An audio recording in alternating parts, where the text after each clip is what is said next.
Thank you, Minister. Distinguished delegates, dear major group representatives, my dearest fellow UN Youth delegates, Slovenia developed a unique approach to the involvement of the National Youth Council of Slovenia in the preparation of the review. Having been strongly involved into the preparation, I would like to stress that it is of crucial importance that the doors of the governments remain open in the process of implementation. And if the doors are closed, go knock on them as loud as you can.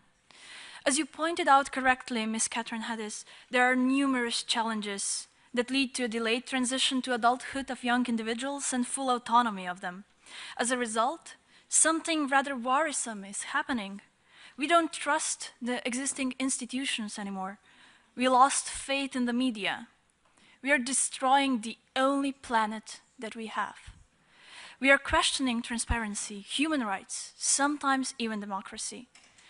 However, the future can be bright if the society chooses to reconstruct the trust, if we find a way to fill the gaps between education and the demands of the job market, if we change our mindset to a sustainable development mindset, if we embrace the potentials of innovation and new technologies, if each and every policy of the governments takes into account the importance of youth and other age groups and social groups.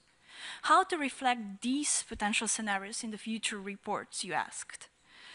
I believe we should work towards the day when there will be no need for a separate report, separate council, separate committee.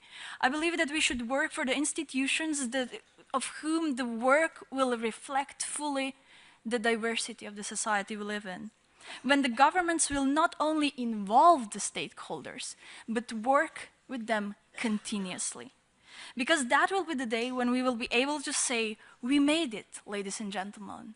The Agenda 2030 has been fulfilled. It is needless to say that a country that fails to recognize the needs of young people through its development policies and programs would pay a multidimensional and long-lasting costs. In the implementation of the 2030 Agenda, no one should be left behind. Yet, something needs to be very clear. Neither should anyone stand aside. Barriers exist, but they should not be a reason not to take action, not to get involved, and not to raise our voices. Do not only demand the change in these turbulent and uncertain times, be part of these changes. But not to be mistaken.